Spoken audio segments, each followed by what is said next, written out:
Welcome everyone, Costin here with a discussion about Bellicor in Total War Warhammer 3 Immortal Empires. Bellicor is one of the more powerful legendary lords in Total War Warhammer 3, even among the Warriors of Chaos. If you are looking to build a massive empire on the campaign map, if you're looking to dominate the campaign map, Bellicor is really one of the best choices you can have in the game. But what makes him so special? Well, Warriors of Chaos are really powerful, of course, because they have Dark Fortresses, which have pretty powerful garrisons, like this one has 8 units. It's going to get up to 8 units once it's replenished.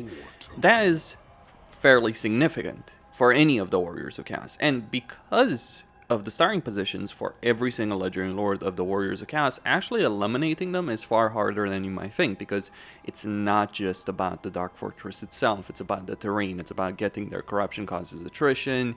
Even AI has to consider that to some extent. So any AI faction that's going to attack you is going to have to deal with that.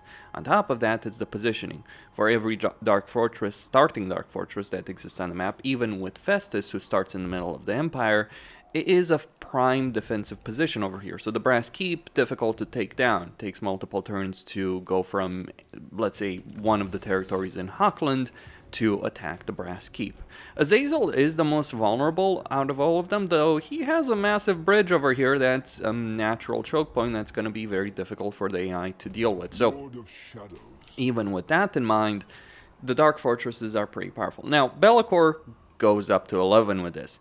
He has 2 vassals on this tiny island, and the AI is not particularly great at naval invasion. So even if a major AI faction were to attack you, they would first have to land at one of these ports, and the way it works with Albion, you kind of basically have to land, waste a turn landing, and then attack the Isle of Wights over here. That's one of the better ways to attack Bellicor, or through any location, which means you're going to take some corruption damage during the process. If you are attacking Bellicor, this is why he's such a nuisance to deal with. He's not really powerful under AI control, but that's an issue with Warriors of Chaos in general under AI control. But he has 1 vassal over here. And he starts in neutral territory, so he'll be able to get the Hell Cannon that he starts with very, very quickly. And then he can get the 2nd vassal over here with the Silas. So Bellicor has an island with the Minor Siege faction that is controlled by a Lord of Change over here, who will be leading this army, so that's a lot of power to begin with. And then he has a minor Norscan faction. So his defensive position is one of the best in the entire game. And look at this island. It has so much flexibility around it. Sure, you might be aiming to go for Dark Fortresses if you're playing a Warriors of Chaos campaign, but you have so much flexibility in Bretonnia and the Empire and Nagarond and Ulthuan in the Northern Chaos Wastes. A great deal of power from that alone. That is what makes Bellicor special. Now, his Dark Fortress also does have this weird landmark building that's not particularly great for him to actually use. Don't bother with this. Like, Winds of Magic, yes, okay, that's all well and good, but early on, you probably want to focus on your usual growth and your income buildings over here if you are playing a Bellicor campaign. Now, another benefit that Bellicor does have is, like all Warriors of Chaos, he does have a pretty powerful starting army, but his is especially powerful. So he starts with an exalted hero. Not everyone does. Starting with a hero is good, because actually getting heroes in a campaign is not especially great. Yes, you can increase capacity at tier 2, but reality is, if you're playing a Warriors of Chaos campaign, you'll almost always want to get the Chaos Shrine. So while you can get a lot of exalted heroes in theory, in practice, you'll actually be running around with a bunch of Chaos Sorcerers. So the fact that you start with a hero is a significant benefit. You could get rid of the, say, income building, get a Fighter's Lodge instead if you want to, but personally, I just almost always find it worth it to go for growth and go for income, and then at tier 3, get the Chaos Shrine. That is my personal perspective. The income benefit is something you shouldn't ignore. You could get rid of the growth building if you want to, or you could go without the income building. Now, on top of that, he starts with every demon type as part of his gifted units. He has no limit on gifted units in his campaign. So he's going to start with Spawn of Slaanesh, Spawn of Siege, Pink Horrors of Siege, Plague Bearers, Demonettes, Bloodletters. This gives his army a great deal of flexibility. Personally, I would only bother with the Bloodletters because Warriors of Chaos are pretty good in Autoresolve, so get the unit that has the most amount of armor, so that's the best in Autoresolve. But you start with Hell Cannon and these 4 units. That is a significant level of power that no other Legendary Lord of the Warriors of Chaos has. Yes, others may have regiments around. Like Archaon has a really powerful regiment of Renown that is available to him early on. Archaon also has to deal with Boris Ursus early on in a campaign, so it kind of balances itself out from that perspective. On top of that, he gets an upkeep of minus 25% for these demon units because they are costly, and that is certainly a problem. He can also corrupt human lords into becoming demon princes when defeated in battle or targeted by your heroes. That as well is pretty useful. So he has an unlimited number of demons in his armies. He also gets exalted versions of these basic units, which in itself is pretty damn powerful. So exalted pink horrors, exalted plague bearers, exalted demonettes, exalted bloodletters. All very, very useful. If we look at his skill line and his Lord effect, he gets just authority, but he also gets Shadow Shroud for himself. So that's a significant amount of damage resistance that makes him pretty powerful.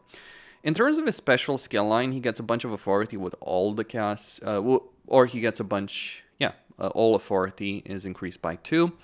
But beyond that, more importantly, he gets a hero recruit rank +2 for cast sorcerers, and crucially, he gets experience gain for +30% for undivided lords and heroes. So your lords and heroes are going to be able to level up much, much faster in this campaign. And your warband upgrade cost is reduced by 75% for demon units. And he gains a leadership benefit, which is pretty important for demonic units, because if they run out of leadership, they're going to crumble into the dust and you'll lose them easily. All of this combined makes him a really powerful lord, and he gets benefits for each of the demon types. So weapon strength, charge bonus, melee defense, and barrier for siege demon units. And he gets the Dark Master ability, which reduces melee attack by 40 for enemies in range, for one enemy in range specifically.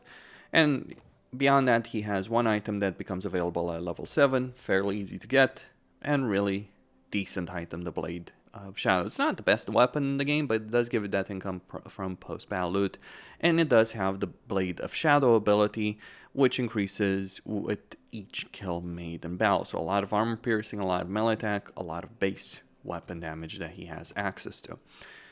On top of this, he is an undivided legendary lord. So the Hell Cannon is the undivided benefit. It is a significant benefit that undivided legendary lords do have within the course of their campaign, that they do have access to all types of units. They might not specialize as much, they might not have all the nice benefits from specializing with one particular god, but the crucial thing about the undivided lords is that they have a lot of versatility with their research tree, with their armies, with their lords, with their heroes. And the new changes that Creative Assembly is adding to Shadows of Change for Siege in particular will ultimately benefit Be'lakor quite a bit as well. But on top of that, he, like Archaon, and they're the only 2 legendary lords of the Warriors of Chaos who can do so, he, like Archaon, can confederate all the other legendary lords of the Warriors of Chaos. And you start pretty close to Sigvald if you want to, or Valkia, or Festus if you're willing to do so, to deal with that. You can make a global empire and have every single legendary lord of the Warriors of Chaos serving under your banner. That is a biblical level of power. Archaon has it as well, and fair enough. But here's the thing about that. Archaon starts much further away from any legendary lord of the Warriors of Chaos with the exception of Kolic. You've got Sigvald, you've got Valkia, and you can also go for Festus reasonably quickly. But that's just part of it, really, because you also have these portals. So you can open Rift when we're in a province where an army is stationed. One of the things you can do as Be'lakor, one of the really powerful things, is you can recruit a second army and start marching with that army very quickly in a campaign to open a rift next to other legendary lords. So hey, you want to get to Zazel, just start sending an army via the sea. Very few people will likely attack you. Just send an army via the sea to the Tower of Crack, open a rift there, go into Kislev, maybe even confederate Archaon as well. This is an enormous level of power, and it doesn't stop there. Take the sea lane over here.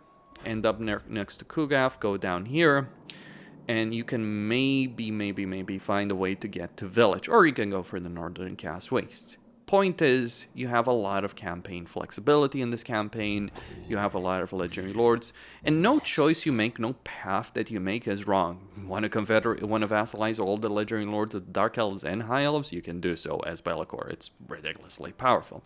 Want to conquer the entire empire? It is ridiculously powerful. Want to go into the Southern Chaos Waste to teach Kairos and Axiatl who is the true Lord of Chaos? Yes, you have a rift that starts over here. You also have a rift in the middle of the empire. So if you want to teach that changeling twat a thing or two, or teach Festus a thing or two, you also have the ability of teleporting there from the very, very beginning. This is all very substantial. Now, the other benefits are not really quite as useful in terms of like the unholy manifestations that you do get, but the Curser's boon is certainly a really useful benefit that you do have in a campaign as Be'lakor. It doesn't end even there. On top of that, now of course you need to own Warriors of Chaos and Champions of Chaos if you want to confederate respective lords. Like if you want to confederate Sigvald, Archeon, and Kolic, you need to own the Warriors of Chaos DLC. If you want to confederate the Champions of Chaos, you need to own their DLC. Be'lakor is really good because he's also available for free for everyone right now that owns Warhammer free. Originally, he was just for free if you could play Immortal Empires, so you need to own Warhammer 1 and 2. But since they've made Immortal Empires available to everyone, Be'lakor is available to every single person that plays Immortal Empires. That is really, really good. Like, this is one of the best free legendary lords in the entire series, and I'm not joking. On top of that, one enormous benefit Be'lakor has, and this is really what makes his campaign so ridiculous, is that he starts with one gift of chaos for every single one of the chaos gods. Archeon has an extra undivided slot. That's all well and good, and it's all very well and nice. But Be'lakor having access to all the gods is ridiculous. So you can get Boom of Decay for growth per region plus 75 after winning a battle in all provinces, or replenishment in foreign territory from Nurgle, or missile resistance for units with the mark of Nurgle. If you go Slaanesh and you're willing to trade away a significant level of control, you can boost your income by 35%. It actually does work reasonably well, or you can increase your upkeep by 15%, but give yourself 35% campaign movement range. That is pretty ridiculous, and you can do so from very early on in your campaign. Some of these things obviously need to be unlocked, or a lot of them need to be unlocked, but a good portion of them are also going to be available pretty quickly or from the start of your campaign. Siege is not especially great, although you do have that barrier hit point and cooldown to all spells that you can take advantage of. There's some useful things in Siege, but yeah, their research rate benefit is meaningless, especially because you can get students when you're playing a Warriors of Chaos campaign. Weird, but all the same. I mean, it makes sense for Dwarves and Empire, it doesn't quite make sense for the Warriors of Chaos. Or Khorne, post-battle loot, income from raising settlements. More so the income from post-battle loot. The income from raising settlements, I mean, it can be exceptionally useful. I prefer to sack them and take them over and sell them to factions that I'm vassalizing. But regardless of how you play Be'lakor, there is an enormous level of power that is available in this campaign. It's a safe campaign. It's a comfortable campaign. You can't do wrong in this one. And he is exceptional. Valkia is better at moving fast on the map. For instance, Azazel can use Slaanesh's gift. Sigvald has some level of power as well with that. Village obviously has his own benefits, Festus, and all that. But you can have all of those. So you're just missing out the faction effects if you're playing as Be'lakor. To be certain, you'll steamroll the map from turn 1. The only downside in this campaign is there's no level of challenge to be had whatsoever. You want to play a campaign, get used to playing on a higher difficulty or something along those lines? Yeah, play Be'lakor. He is easy. He is very, very easy. On the flip side, for a free campaign, he is incredibly well done. Makes me wonder how things would have been had he been added at the launch of Realms of Chaos, or launch of Warhammer 3 as a playable lord after we beat our initial campaign, or if he had been added later on in the race for Urson, if that had actually worked out. It would be an interesting idea to explore, I'd argue.